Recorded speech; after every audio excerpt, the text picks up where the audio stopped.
Ini untuk calon wakil presiden nomor urut 1 Bapak Muhaimin Iskandar. Perubahan iklim ekstrim mengancam produksi pangan dan menurunkan kualitas gizi pangan. Hal ini sangat berpengaruh terhadap kualitas sumber daya manusia serta kecerdasan, imunitas, dan produktivitas. Pertanyaannya, bagaimana strategi paslon untuk menghadapi dampak perubahan iklim terhadap produksi dan kualitas gizi pangan? Waktu menjawab 2 menit, Pak Muhaimin, dimulai saat berbicara. Silakan. Saudara-saudara sekalian, tanpa krisis iklim pun persawahan pertanian kita tidak memiliki air dan irigasi yang memadai. Bahkan dia lebih fatal lagi dalam mengadakan pengadaan pangan nasional. Petani tidak dilibatkan dan bahkan hanya melibatkan korporasi. Ini yang harus kita rubah. Kita ingin melihat bahwa potensi petani dan seluruh produk-produknya masih sangat luar biasa. Mulai dari pengadaan lahan yang memadai. Dalam arti lahan-lahan yang ada melalui reformasi agraria. Reforma agraria menjadi prinsipnya. Yang kedua, petani kita harus kita beri pupuk yang cukup dengan harga yang terjangkau. Bahkan banyak petani punya duit sebetulnya tapi pupuknya tidak ada. Bagaimana mungkin?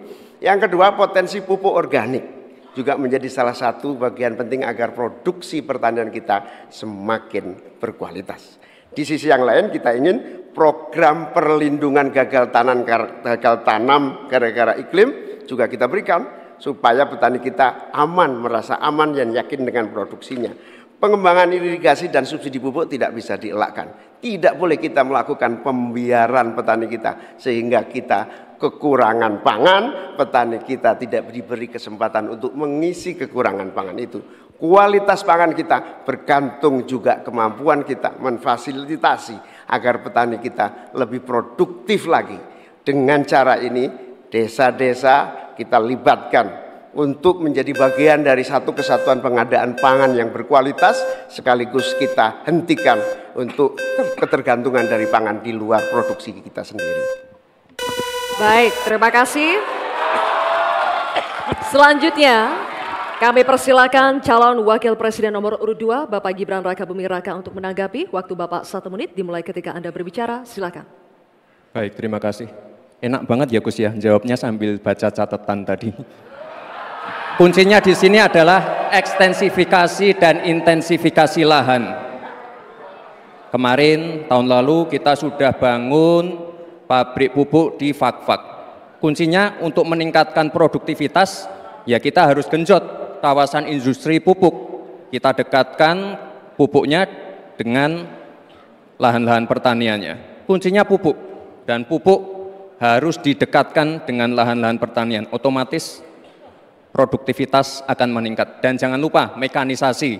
Kita ingin meningkatkan produktivitas para petani.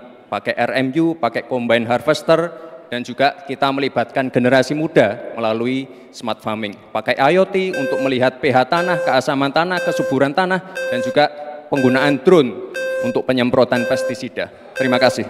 Baik, terima kasih. Terima kasih. Baik, kita lanjutkan Bapak-Bapak. Oke, selanjutnya.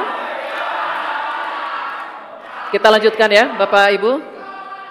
Cukup ya. Kita lanjutkan dulu. Selanjutnya giliran calon wakil presiden nomor urut 3 Bapak Mahfud MD untuk menanggapi juga. Waktunya 1 menit Bapak, dimulai ketika Anda berbicara. Silakan. Ya, kan masalahnya itu salah satu yang sering kita dengar, lahan berkurang, petani berkurang. Orang desa tidak mau lagi menjadi petani karena justru rugi. Terkadang kalau mau ingin mendapat pupuk bersubsidi dipersulit bukan main dan harus beli ke tengkulak. Nah di sini problemnya sebenarnya bagaimana penegakan aturan-aturan itu. Kami di Jawa Tengah itu pernah punya program di mana Pak Ganjar waktu jadi gubernur waktu itu membuat 2 badan usaha milik petani. Yang itu efektif untuk membantu petani saling menolong, menggarap tanahnya sehingga dia kerasan di desa. Yang saya tanyakan, kebijakan hukum apa yang akan dilakukan untuk mengatasi masalah ini? Terima kasih. Baik, terima kasih Pak Mahfud MD.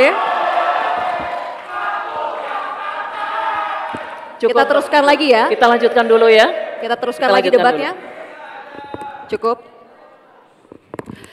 Selanjutnya kita kembali ke calon wakil presiden nomor urut 1 Bapak Muhaimin Iskandar. Kami persilakan untuk merespons tanggapan dari calon wakil presiden nomor urut 2 dan 3 yang telah dikemukakan. Waktu Bapak 1 menit dimulai ketika Anda berbicara. Silakan. Terima kasih Pak Gibran. Yang Anda sampaikan hanya mengulang apa yang saya sampaikan. Saya ingin memperdalam lagi bahwa petani kita ini potensinya besar sekali. Jumlah petani kita masih sangat besar. Potensi tanah kita subur masih banyak lagi. Di sisi yang lain, kita juga memiliki apa yang disebut kebutuhan pangan kita, juga pasar yang luar biasa. Nah, dalam konteks ini antara suplai kita punya potensi, antara permintaan kita juga punya sangat kuat. Oleh karena itu, pemerintah tidak boleh diam, turun tangan, jangan terlalu normatif mengatasi keadaan. Untuk Pak Mahfud, saya ingin menyampaikan bahwa seluruh perangkat undang-undang yang menyangkut perlindungan petani dan produksi kita sebetulnya lengkap. Tinggal implementasi saja dari seluruh proses hukum yang kita miliki.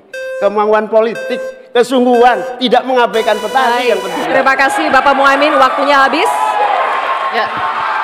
Baik, kan memberikan apresiasi. Bapak Ibu sekalian, tuntas sudah segmen kedua kita. Ini saatnya kita berikan apresiasi kepada ketiga calon wakil